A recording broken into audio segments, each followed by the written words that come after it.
Bienvenidos a otro episodio, otro programa más de Ministerios Didasco, donde nuestro anhelo, nuestro deseo, vivimos para eso, es nuestra preocupación en nuestro corazón, la carga que llevamos de poder estudiar, practicar y enseñar la palabra de Dios al pueblo de Dios y al que todavía no es pueblo de Dios, que también pueda conocer su palabra y venir al redil.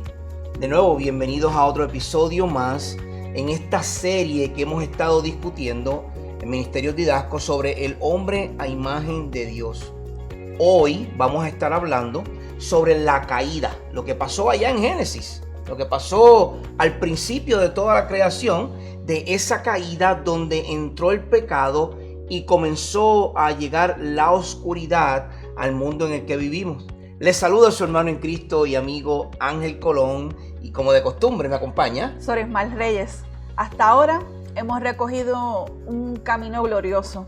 En los episodios anteriores contemplamos la majestad del diseño original, el propósito eterno de llevar la imagen del Creador, la belleza de ser creados varón y hembra, y esa igualdad en dignidad, pero distinción en el diseño que refleja la armonía divina. Recientemente, como acaba de leer mi esposa, hemos estado en el episodio número 5 de la serie, y incluso comenzamos a tratar temas más profundos dentro de lo que es el hombre a imagen de Dios. En los capítulos anteriores hemos estado analizando la naturaleza del alma y del espíritu, que fue el último episodio que tratamos, y ahí hablamos de la dicotomía y tricotomía, y cómo Dios nos dotó de facultades, unas facultades que son asombrosas. De hecho, somos iguales en dignidad, en esencia para Dios, pero nosotros estamos dotados con distintas facultades. Claro. Entonces, vimos en el episodio anterior lo que es el alma, el espíritu, el cuerpo, y cómo Dios nos dio una mente para conocer la verdad. Dios nos dio una voluntad para elegir el bien y unos afectos para amar, pero para amar en santidad. Pero el tono de hoy cambia. Si queremos ser fieles a la Escritura y a la teología, y a la teología reformada, no podemos quedarnos solo en la belleza del diseño. Exacto. Hoy tenemos que hablar de la tragedia que llegó a lo que su creación fue buena en gran manera. Exacto. En este episodio número 6 entramos a Génesis 3 para entender la caída del hombre. Y el título que le hemos escogido para esta primera parte se llama El sabotaje del cosmos, la tentación y la rebelión. Exacto. Este capítulo 6, como los capítulos anteriores, lo hemos estado dividiendo en dos partes para tratar de abarcar el tema lo más completo posible sin que el episodio dure 1 hora y media. Entonces, el material es rico. Y es demasiado, sí. Es demasiado para muy poco tiempo, así que lo estamos dividiendo en dos partes. Como tú muy bien has dicho, este episodio, que es la primera parte, el tema es el sabotaje del cosmos y la tentación y la rebelión. Entonces, en esta primera parte vamos a analizar la anatomía. Usted sabe la clase de anatomía en ciencia, en biología, que te muestra las partes del cuerpo humano y de los animales también. De hecho, hay anatomía hasta de las plantas. Entonces, ahora vamos a ver la anatomía o las partes de la tentación. Veremos cómo la astucia de la serpiente no fue solo un ataque físico. O sea, porque sabemos que por causa del pecado, este cuerpo muere. Este cuerpo está condenado a muerte. Y es por causa de ese pecado, y eso es un ataque físico. Pero la anatomía de la tentación no es solamente un ataque físico, sino que es un sabotaje intelectual y espiritual contra la palabra de Dios. Por eso fue que en el capítulo anterior estuvimos hablando del alma y el espíritu. Porque ahora en este capítulo vamos a ver cómo esa tentación y esa caída afectó nuestro intelecto, nuestra alma y nuestro espíritu. Vamos a estudiar, entre algunas cosas, el pacto de obras, que fue lo que comenzó en el huerto, un pacto de obras Y no se asuste, no somos salvos por obras, pero en el huerto hubo un pacto de obras. De hecho, somos salvos por una obra, pero no es por nuestra obra. No. Es la obra, nada humano. Nada humano. Es la obra de Cristo en la cruz. Así que en el huerto hubo un pacto de obras, lo vamos a ver. La responsabilidad de Adán como nuestra cabeza federal. ¿Y qué significa eso? ¿Y por qué esa primera mordedura del fruto, la que primero dio Eva y luego Adán, en realidad fue una declaración de guerra contra la soberanía de Dios? Así que comencemos. En primer lugar, y nuestra amada audiencia, vamos a estar hablando de la hermenéutica. La hermenéutica es la ciencia que estudia la interpretación. Y en la Biblia hay hermenéutica de las leyes, hay hermenéutica de la ciencia, por ejemplo, la medicina. Los doctores interpretan un estudio que se hace al cuerpo humano. Los abogados interpretan la ley para poder llevar a cabo un juicio justo. Y nosotros en la escritura usamos hermenéutica, ciencia de interpretación de la Biblia. En este caso, vamos a interpretar la sospecha que hubo en el comienzo en el huerto. Así que, Sori, te pido que nos leas como texto base Génesis capítulo 3, versos 1 al 5. Y dice así la palabra del Señor: la serpiente era más astuta que cualquiera de los animales del campo que el Señor Dios había hecho. Y dijo a la mujer: ¿con qué Dios les ha dicho, no comerán de ningún árbol del huerto? La mujer respondió a la serpiente: del fruto de los árboles del huerto podemos comer, pero el fruto del árbol que está en medio del huerto, Dios ha dicho, no comerán de él, ni lo tocarán para que no mueran. Y la serpiente dijo a la mujer: ciertamente no morirán, pues Dios sabe que el día que de él coman, se les abrirán los ojos y ustedes serán como Dios, conociendo el bien y el mal. ¿Cuántas veces se ha leído este texto en las iglesias, en predicaciones? Y nos hemos quedado tan cortos de hacer una hermenéutica o una interpretación correcta del texto. Bueno, por el tiempo no vamos a hacer una exégesis total del texto, pero sí vamos a ver, como leímos en el título de esta porción, de esta sección, que hay una sospecha. Algo no huele bien. Exacto. Sospechamos algo. La serpiente dijo, sí pueden comer del fruto. Pero Eva era como que estaba sospechosa. Pero espérate, el Señor me dijo, Dios nos dijo que no podíamos comer. Y ahora tú me dices que sí podemos comer, le dice a la serpiente. Eso está sospechoso. ¿A qué voz yo voy a escuchar? ¿Escucho la voz de Dios que me prohibió comer del fruto?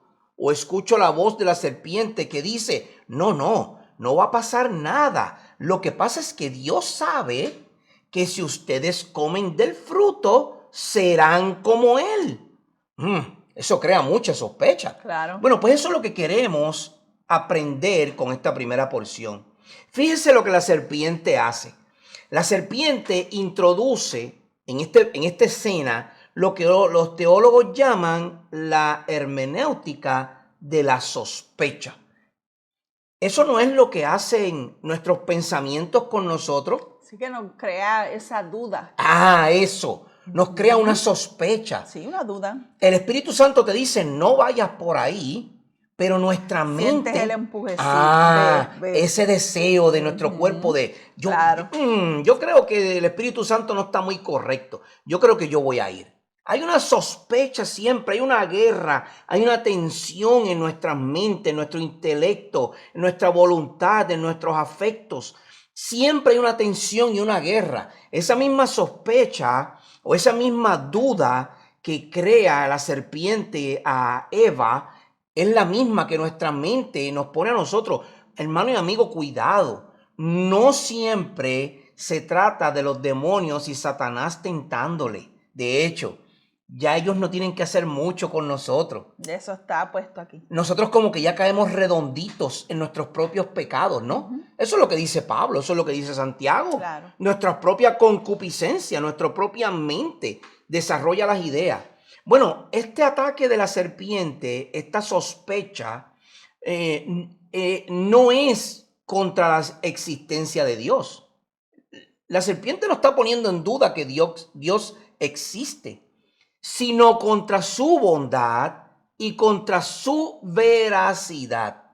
La serpiente está poniendo en duda, en sospecha, lo que Dios dijo. Al preguntar, ¿con qué Dios les ha dicho? Es mucho. Mira lo que Satanás está haciendo. Satanás está buscando que Eva se convierta en la examinadora de la palabra de Dios. ¿Acaso no es eso lo que tú y yo hacemos? Leemos una porción de la Escritura, el tema más famoso. Hay 2 temas o 3 que son los más famosos. Uno son las profecías. Hoy todo el mundo es un profeta hoy. El tema de lo apostólico. Hoy todo el mundo quiere ser un apóstol. Y el tema de las mujeres pastoras. Esos 3 temas son de los 3 temas más tocados, controvertidos y hablados. En la Biblia dice, 1 Timoteo, marido de una sola mujer. Yo creo que no hay que añadirle nada más a eso, ¿verdad que no? Es suficiente. Es suficiente, es un esposo de una dama, ¿no? Correcto. Ok, pero nosotros hacemos lo mismo que la serpiente hizo con Eva en nuestras propias mentes. Nosotros decimos, fíjate, yo creo que esa mujer habla muy bien. ¿Por qué no puede ser pastora? Inmediatamente llega la duda a nuestra mente y ¿sabes lo que hacemos, verdad? Cuestionamos lo que Dios ha dicho. Miren, esta sospecha hace que el juicio se coloque en una autonomía en nosotros por encima de la revelación divina y hace a Eva autónoma. Ahora Eva puede tomar sus propias decisiones. Esto lo que hace es que hay una inversión en el orden de la creación. La criatura, Eva, ahora está juzgando al creador, Dios, al decirle, con que tú has dicho que no puedo comer. Bueno, lo que pasa es que sí, ¿cómo voy a ser como tú? Entonces eso crea una sospecha. Pero mira, vamos a dejar que un teólogo de la historia nos dé una breve explicación de lo que esto significa. ¿Qué nos dijo Herman Bavinck con relación al tema? Si él destaca que el pecado no nació del acto de comer, sino en el pensamiento de la incredulidad. O sea que el morder como tal no es el acto que crea el pecado. Es lo que se piensa antes de cometer la acción. Exactamente, ahí es que está la duda, ahí es que está la hermenéutica de la sospecha. Claro, antes de que la mano se extendiera hacia el fruto, ya este corazón había estado divorciado de la confianza de Dios. Exactamente. Noten el uso del nombre de Dios. La serpiente usa Elohim, que es el Dios de poder, pero evita Yahvé, que es el Dios de pacto y relación. Y esto lo que está diciendo es que cuando uno interpreta el texto en su lenguaje original, cuando la serpiente dice con que Dios ha dicho, la serpiente está diciendo con que Elohim ha dicho, y sí, la serpiente está conociendo que es un Dios de poder, pero no está reconociendo a Yahvé, que es el Dios del pacto y de la relación. Sí, Él cambia el nombre. Acuérdense en que Satanás quería ser como Dios. Exacto. Y obviamente no iba a atacar a Dios, porque él no puede atacar a Dios. Iba a atacar a la creación de Dios. Exacto. Él quiere presentar a Dios como un legislador distante y mezquino que oculta algo bueno. Fíjate, Bavinck da yo creo que una explicación muy clara de lo que es esta entrada de la tentación o del pecado en el huerto. Pero otro escritor muy bueno que se llama G.K. Beale nos recuerda que Adán, como sacerdote del huerto, debía guardar el templo que Dios le había dado. Como responsable. Queremos muchas autoridades, pero Dios nos ha dado un sacerdocio que ni siquiera estamos cuidando. Entonces, esto es lo que sucede. El silencio de Adán, mientras la serpiente distorsionaba la palabra de Dios, constituye su primer fracaso como sacerdote. Por eso es que Dios llama ¿a quién? a Adán, ¿dónde estás? Él no llama a Eva, que fue la primera que comió. Ella fue la primera que comió. Pero él no llama a Eva. Acuérdate que Dios siempre es un Dios de orden y él va a llamar al primero que creó. Entonces él llamó a quien le dio las instrucciones. Yo le di las instrucciones a Adán y yo espero que Adán corrija a su esposa. Pero Adán no la corrigió, Adán guardó silencio. Lo que hizo fue que tomó el primer o actuó en el primer fracaso sacerdotal. La mentira de no morirán que les dice la serpiente es el primer ataque al juicio de Dios. Pues ya él, Dios, había dicho en Génesis 2:15, de cierto morirán. Ya lo había dicho. Ya Dios había dicho, si comen del fruto van a morir, de cierto morirán. Génesis 2:15.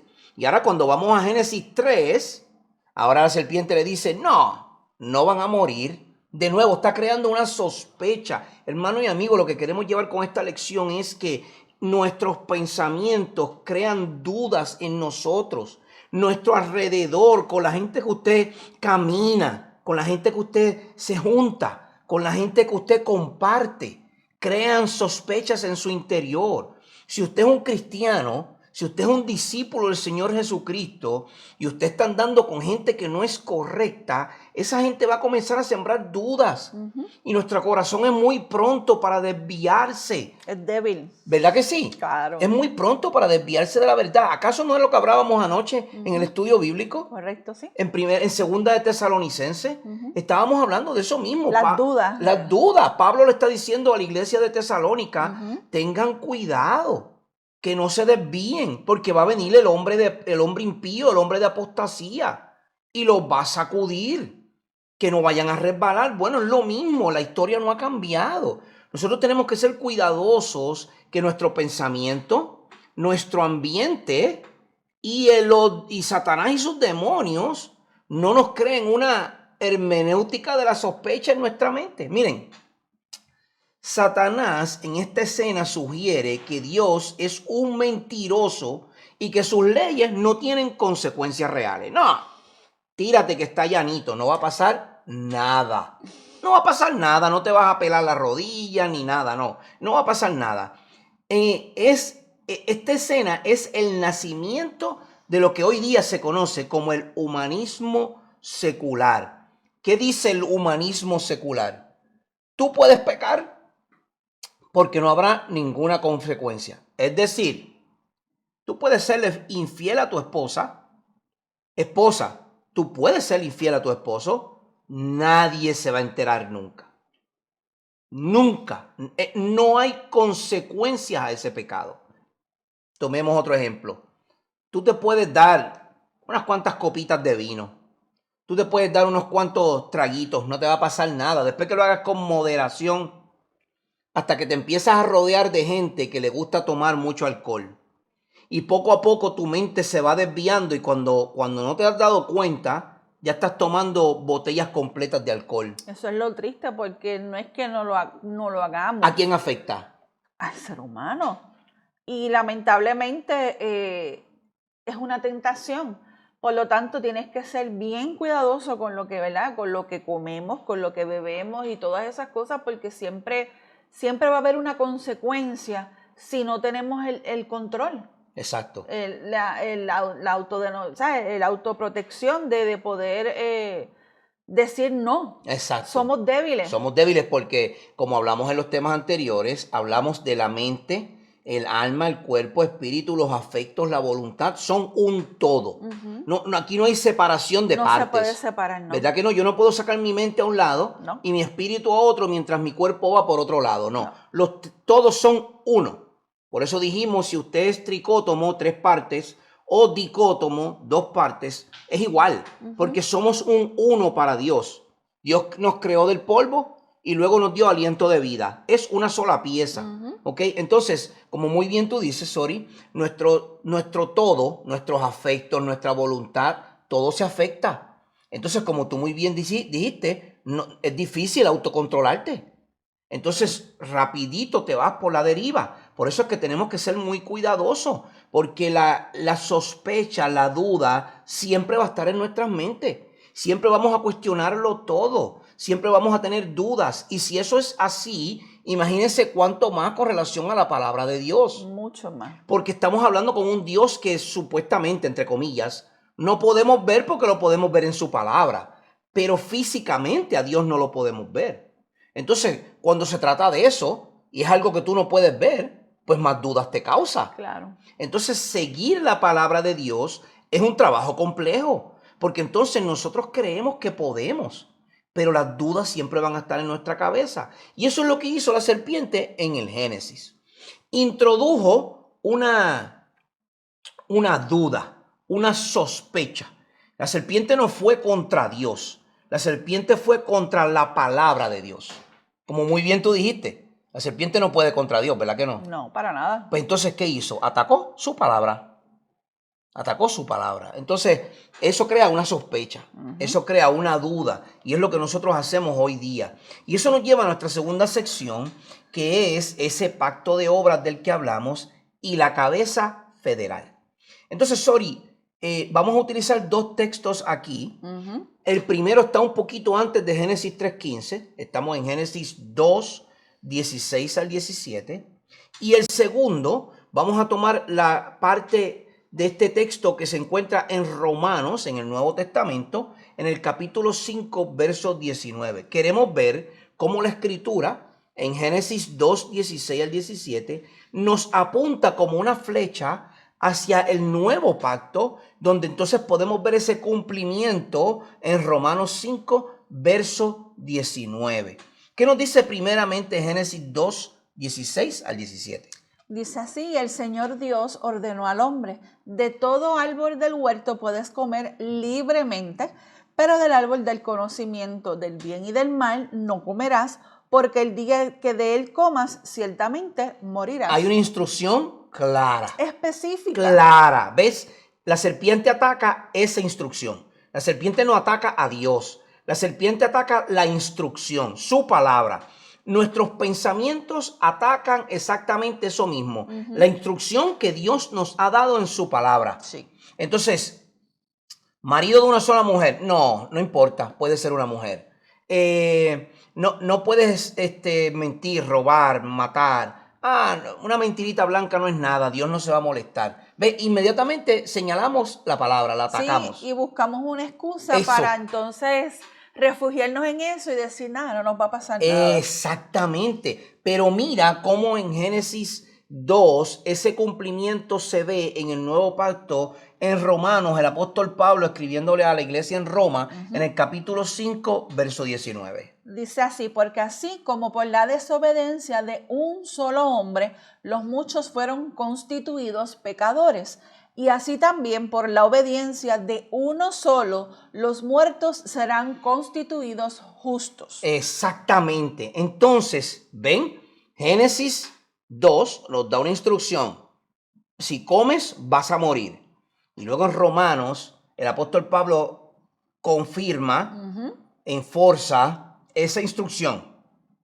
Ese que comió, por causa de ese que comió, ahora todos están muertos. Sí, por ese que desobedeció. Por ese que desobedeció, entonces todos están muertos al día de hoy. Miren, Génesis 2, del 16 al 17, en la lectura de Génesis 2, no es meramente una institución de una dieta. No comas de este árbol, come de aquel, come de este otro. No, de eso no se trata. Se trata de un contrato legal divino.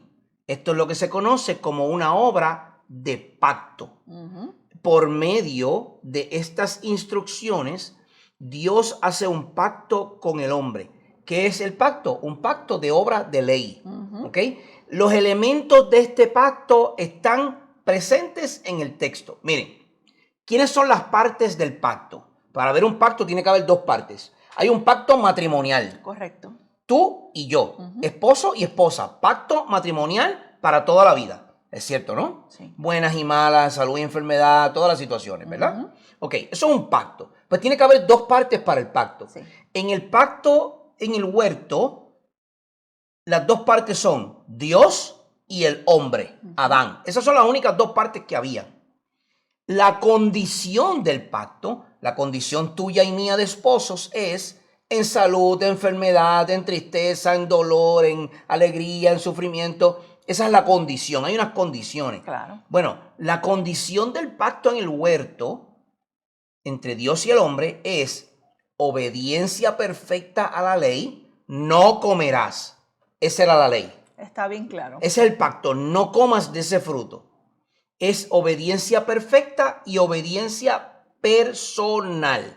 O sea, Dios, el hombre hacia Dios.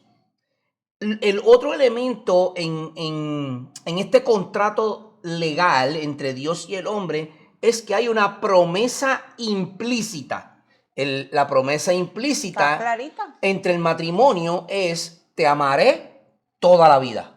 Esa es la promesa. Yo prometo que te voy a amar en buenas y en malas, en salud y enfermedad. De nuevo, todo está en ese contrato, ¿verdad? Ese contrato legal. Hay una promesa implícita en Génesis 2 y es que la confirmación en la vida eterna simboliza ese árbol de la vida, es quien la simboliza. O sea, el árbol de la vida es el que simboliza la promesa. Dios dice: no comas de este árbol.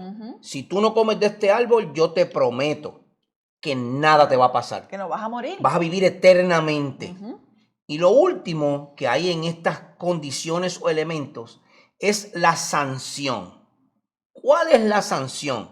Bueno, en el matrimonio, la sanción es: si te divorcias, van a haber consecuencias. Claro. Si hay niños, vas a tener que pasar manutención. Esto va a crear un problema en la vida del niño. Esto va a crear un problema en la vida de los esposos y esposas. Va a haber tal vez una animosidad o un tipo de guerra entre ambos. Va a haber un problema. La sanción es que si te divorcias va a haber problema. Sí. Bueno, la sanción en el huerto es: si comes del fruto, vas a morir física, espiritual y eternamente. Génesis 2.15 está claro. Hay un contrato, hay unos elementos del contrato y Dios espera que esos elementos se cumplan. En Romanos 5.19, Pablo utiliza un término para hablar de este pacto. Él dice que han sido constituidos o establecidos. ¿Qué dice este término constituido o establecidos? Es un término jurídico que indica que nuestra condición de pecadores no se debe únicamente a imitación, sino a un decreto judicial Exacto. basado en la acción de nuestro representante, que en este caso es Adán. Entonces, para poder entender esta constitución o establecimiento o obra de pacto, debemos entender que Adán fue creado en un estado de justicia original. Es decir, ante Dios no había imperfección. Él era justo.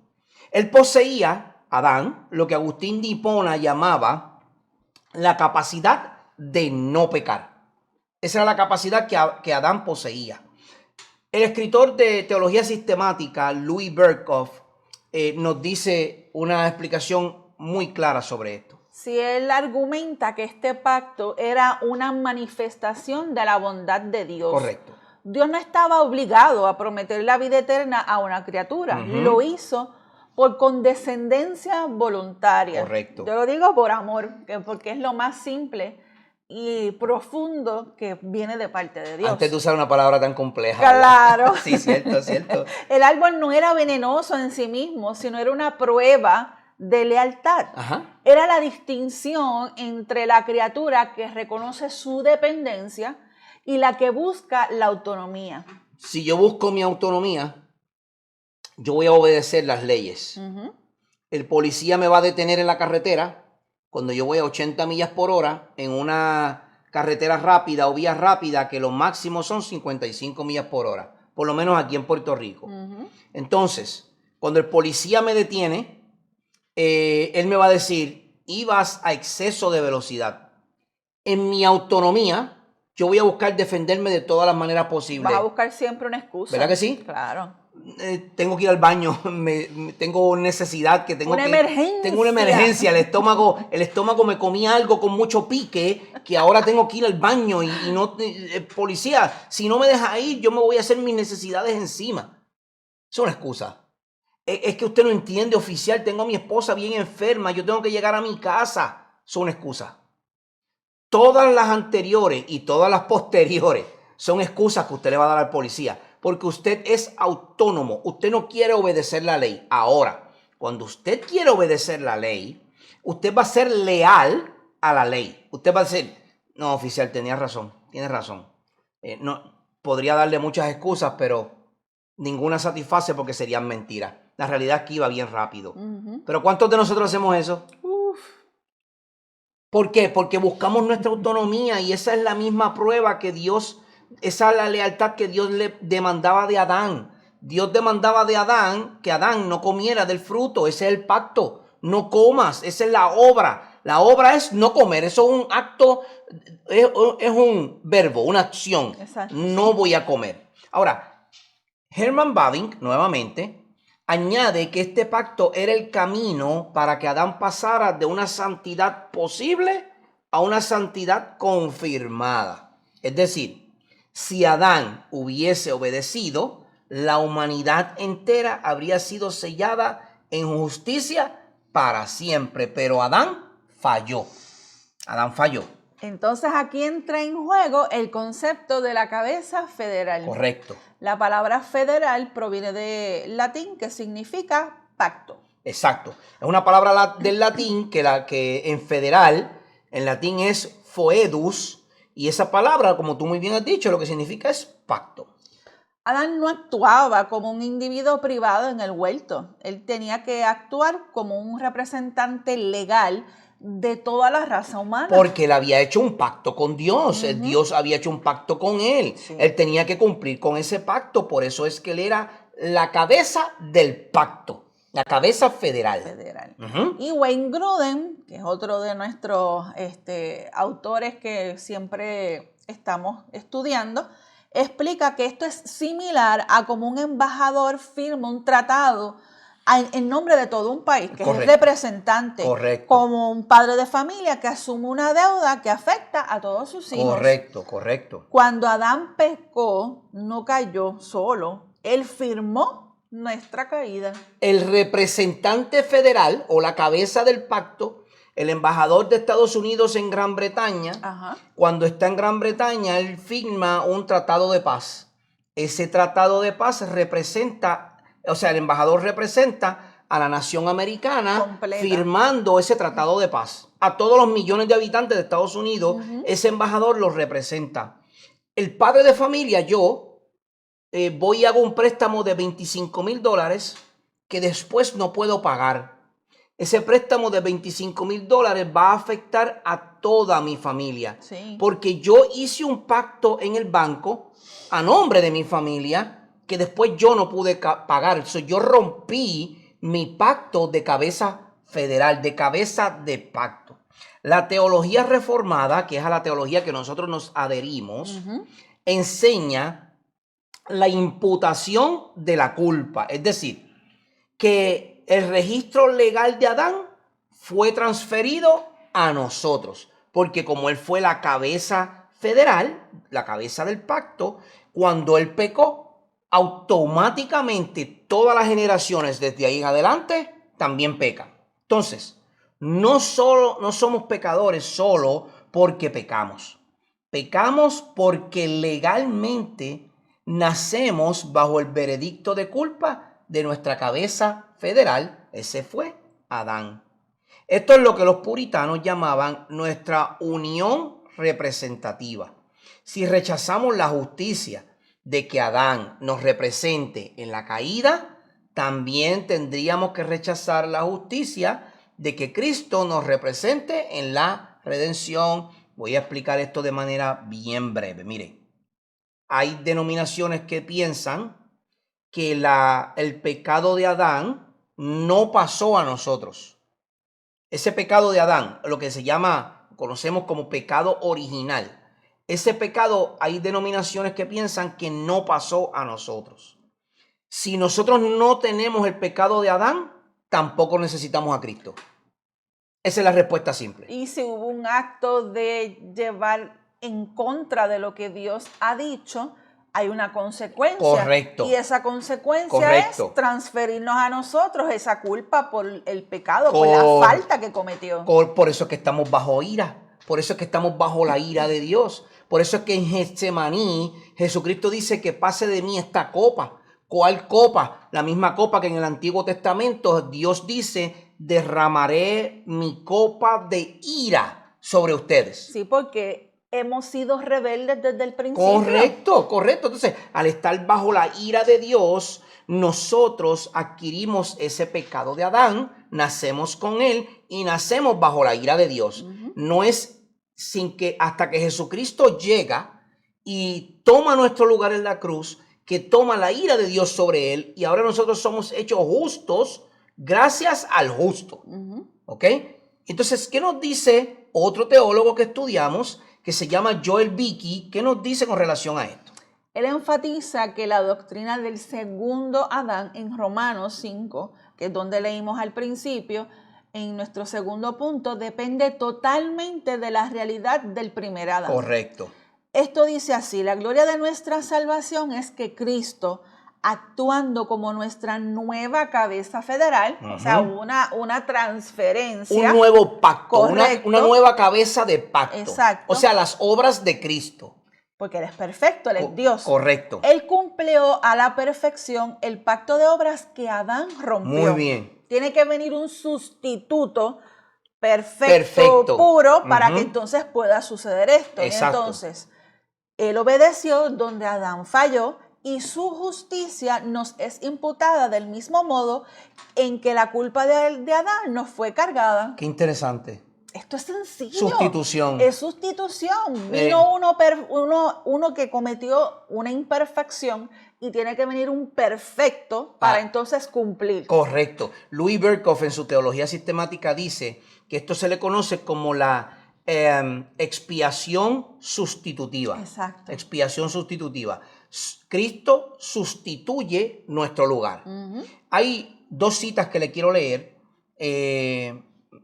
de escritores antiguos, uno no tan antiguo, pero una es de la Confesión de Fe de Westminster, del capítulo 7.2, dice de la siguiente manera: el primer pacto concertado con el hombre fue un pacto de obras, en el cual se prometía la vida a Adán y en él a su posteridad, bajo la condición de una obediencia perfecta y personal, lo cual sabemos que Adán no cumplió. Exacto. Porque él quebró la perfección y la relación personal con Dios. Un escritor más moderno, Herman Bavinck, dice lo siguiente: si Adán era la humanidad en miniatura, en su caída la naturaleza humana misma se corrompió.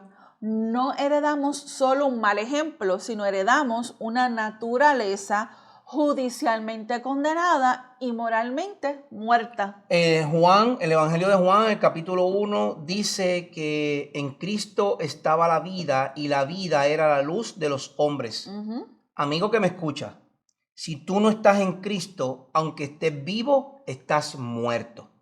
Porque si en Cristo está la vida y tú no estás en Cristo, aunque estés vivo, en realidad estás muerto. Necesitas a Cristo para tener vida. Sí, estamos muertos en pecado. Correcto. Ya Correcto. En nuestra naturaleza, es más, desde el día de la concepción. Exacto. Ya venimos marcados con ese pecado. Correcto. Por lo tanto, aunque tengamos vida, porque quien da la vida es Dios. Correcto. Por ese pecado que Adán cometió, nosotros pues nacemos ya condenados. Correcto. No hay remedio. Exacto. Y por lo tanto tiene que entonces venir Cristo para remediar ese problema. Y por eso es que nosotros tenemos que hacer ese reconocimiento. Tenemos que actuar, tenemos que pensar, tenemos que reconocer que sin Él no vamos a poder tener redención. Correcto. Es así simple. Correcto. La sustitución fue Él. Exacto. ¿Cómo le decimos a la audiencia?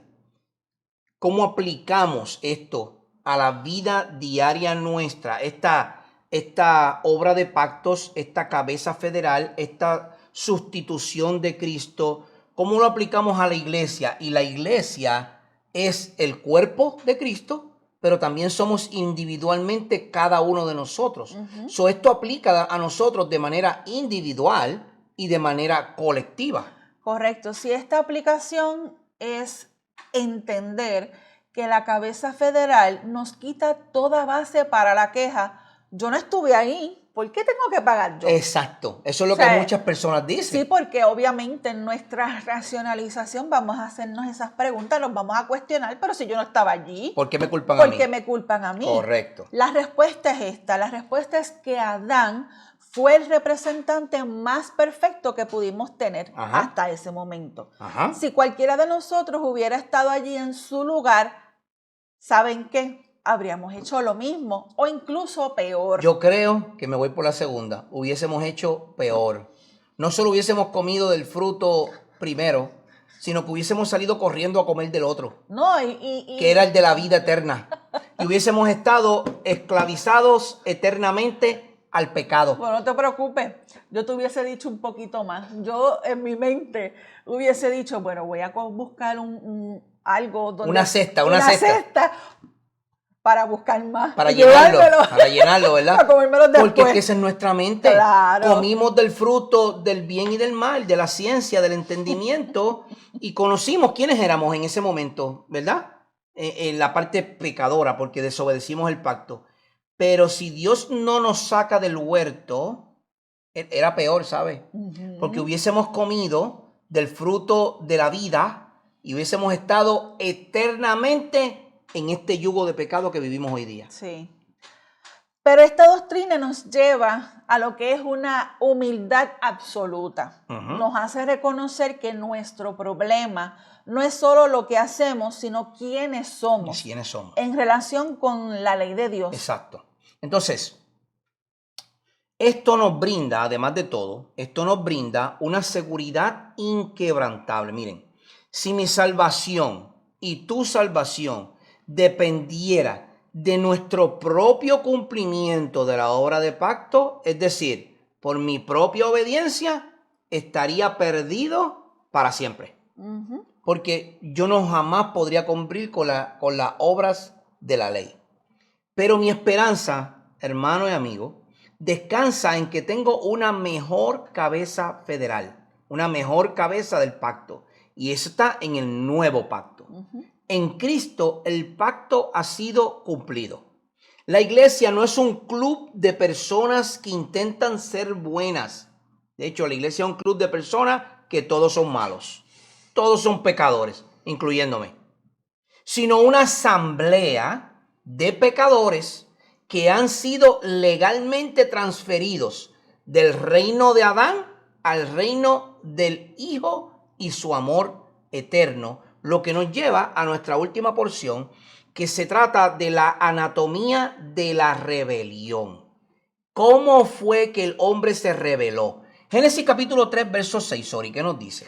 Cuando la mujer vio que el árbol era bueno para comer y que era agradable a los ojos y que el árbol era deseable para alcanzar sabiduría, tomó de su fruto y comió.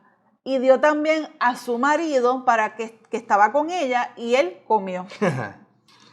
En estos versos o en este verso se registra lo que se conoce como el colapso de las facultades que estudiamos en el capítulo anterior, en el episodio anterior. En este verso está la caída de nuestro intelecto, de nuestra voluntad, de nuestros afectos, de nuestro amor, de nuestro conocimiento. Ahí cayó todo. Miren, así es como se desglosa este verso.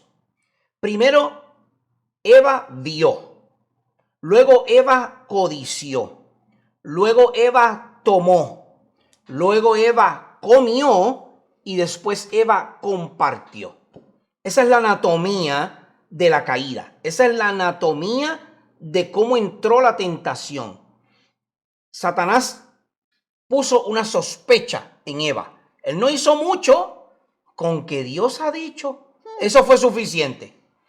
Sembrar la semilla de duda. Eso fue suficiente. Eva miró, codició, lo deseó, lo tomó, comió y no se satisfizo con eso, le dio a su esposo.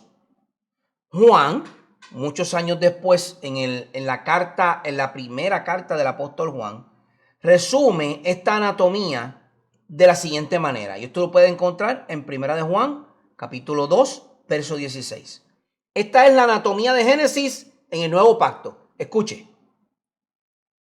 Recuerda este verso que dice la pasión de los ojos, la pasión de la carne y la arrogancia de la vida. Primera de Juan, capítulo 2, verso 6. Bueno, la pasión, perdón, verso 16.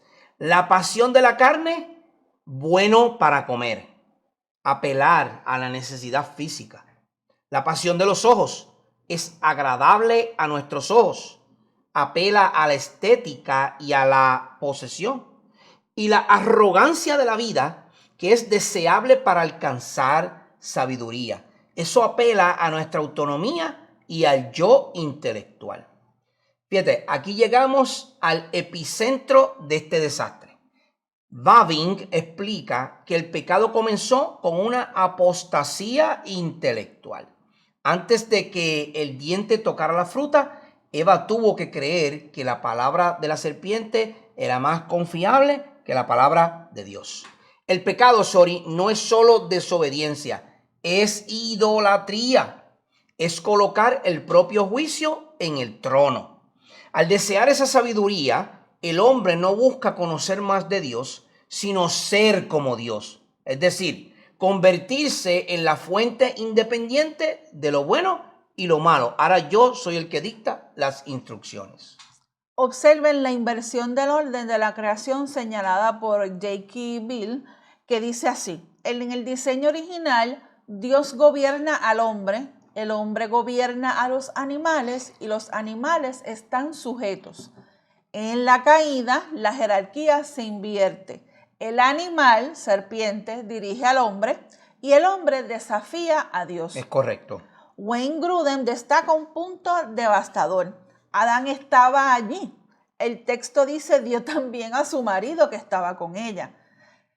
Vamos a decirlo bien claro. El silencio de Adán fue su rebelión contra Dios. Esa fue la rebelión, el silencio. Como cabeza federal y sacerdote, su deber era expulsar a la serpiente y proteger a su esposa. Pero decidió participar en esta traición. Exacto. Los puritanos describían este momento como la corrupción de los afectos, que lo discutimos en el episodio anterior. El corazón, los afectos, el amor, el deseo de amar, que antes se encontraba su deleite supremo en la presencia de Dios, ahora encuentra un deleite superior en un objeto creado, en la creación. Charnock decía que el pecado es ateísmo práctico. Adán y Eva no negaron que Dios existiera, pero actuaron como si sus advertencias no tuvieran peso ni su sabiduría fuera suficiente. Pensaron que Dios les estaba ocultando algo mejor y esa sospecha, la hermenéutica de la sospecha, mató el amor que antes existía. Luis Berkhoff dice, el pecado de Adán fue un pecado típico, en el cual la esencia de todo pecado se hizo manifiesto. Fue el deseo de ser como Dios en un sentido en que la criatura nunca puede serlo. Nosotros no podemos ser autónomos, ni autodeterminados, ni soberanos. Exacto, eso no puede estar en nosotros. No. Charles Spurgeon dijo, el pecado de Adán fue una puñalada en el corazón de Dios. Fue decirle al Creador, tú no eres suficiente para mí. Yo seré mi propio sol y mi propio escudo. Y eso no es lo que hacemos tú y yo hoy día cuando desafiamos la palabra de Dios. Cuando desafiamos su palabra, tú y yo decimos hoy día, tú no eres suficiente para mí. Yo soy mi propio Dios. ¿Cómo aplicamos a la iglesia, Sori? Esta anatomía nos advierte sobre cómo pecamos hoy día. Rara vez pecamos por maldad pura. Pecamos porque algo nos parece bueno, agradable o sabio según nuestro propio criterio. Correcto. La iglesia debe entender que la mayor tentación no es solo hacer cosas malas, sino también intentar ser sabios en nuestra propia opinión. Correcto. Que ahí es donde caemos siempre. Correcto. Al cuestionar la suficiencia de las Escrituras para nuestras vidas, nuestro matrimonio y nuestro ministerio, también pecamos contra Dios. La respuesta entonces inmediata a la caída fue la vergüenza y el escondite. Al intentar cubrirse con hojas de higuera, el hombre inauguró la era de la autojustificación. ¿Cuántas veces en la iglesia intentamos cubrir la miseria espiritual con activismo, títulos y una apariencia de piedad? Las hojas de higuera son un recordatorio de que el hombre caído prefiere coser su propia justicia a confesar su desnudez ante un Dios santo. Lo que dije ahorita del ejemplo del policía. Cuando el policía me detiene, yo me autojustifico. No, yo no iba a 80 millas por hora. El radar de usted estará malo, pero yo iba a 45. Y nos autojustificamos, Nos cogen una mentira y después tratamos de justificar la mentira. Eso es lo que pasa, eso es lo que hacemos. Hoy día nos escondemos. Entonces esto nos lleva a nuestro cierre de este episodio. Entonces aquí hemos llegado al final de esta primera parte de la anatomía de la tentación, cómo entró el pecado al huerto del Edén. Y entonces, con este panorama que hemos visto de esta entrada, hemos visto que un pecado no fue simplemente un error de juicio, sino la ruptura del pacto de obras sagrado. Adán, en representación de toda la humanidad, decidió que su autonomía era preferible a la soberanía del Creador. La mente se entenebreció, se oscureció, la voluntad se esclavizó y la paz del huerto fue reemplazada por una vergüenza que las hojas de higuera nunca podrán cubrir. Es impactante ver cómo el hombre que antes caminaba erguido en justicia original, ahora está encogido de miedo. Pero la historia no termina con el hombre escondido entre los árboles. Correcto. Al cerrar este segmento, vamos a dejar a Adán y a Eva en el silencio de su rebelión, enfrentando por primera vez la desnudez de su propia alma. Pero ese silencio está a punto de romperse ante la voz más poderosa del universo. En la segunda parte de este episodio pasaremos del acto de la rebelión al tribunal de la justicia divina. Ustedes saben que allí de momento Dios irrumpe con una voz poderosa y dice: ¿dónde estás? ¿Dónde estás? No se va a quedar ahí nada más. Entonces, en esta segunda parte vamos a ver y analizar el interrogatorio de Dios, las consecuencias de la maldición sobre la tierra y sobre todo el primer destello del evangelio, porque no se queda en la caída. No. Hay un pacto que comienza en ese mismo momento de la caída. Entonces, no se pierdan nuestro próximo episodio, porque allí vamos entonces a ver, en medio del juicio, que Dios provee el primer sacrificio y nos apunta hacia la simiente que aplastará la cabeza de la serpiente. Prepárense para ver cómo este pacto de gracia comienza a brillar en la hora más oscura de la humanidad. Entonces, con esto llegamos a nuestra primera parte de este episodio número 6, donde estamos hablando de la caída, del pecado, cuando entró. El pecado lo vamos a ver más a fondo luego. Ahora estamos viendo cómo este pecado entra, cómo irrumpe en la historia, cómo daña el pacto, cómo altera el pacto, cómo hace que el hombre caiga, cómo esta tentación llega y los efectos que tiene. Entonces, en la segunda parte vamos a ver el pacto de gracia que ahora Dios hace por consecuencia de esta caída. Así que no se lo pierdan. Les esperamos en el próximo episodio de Ministerios Didasco. Esperamos haber sido bendición para su vida. Recuerden que nos pueden encontrar en todas las plataformas. Facebook, Instagram, YouTube, Spotify, Pandora. En todas las plataformas de podcast. En YouTube Video, YouTube Podcast. Tiene opciones para escucharlo. Así que no se lo pierda. Y esperamos estar con ustedes en la próxima semana. Que la gracia y la paz de nuestro Señor Jesucristo esté con todos ustedes. Ricas y abundantes bendiciones. Les habló su hermano en Cristo, Ángel Colón, y Sorismal Reyes. de Ministerios Didascos. Será hasta la próxima ocasión. Que el Señor les bendiga.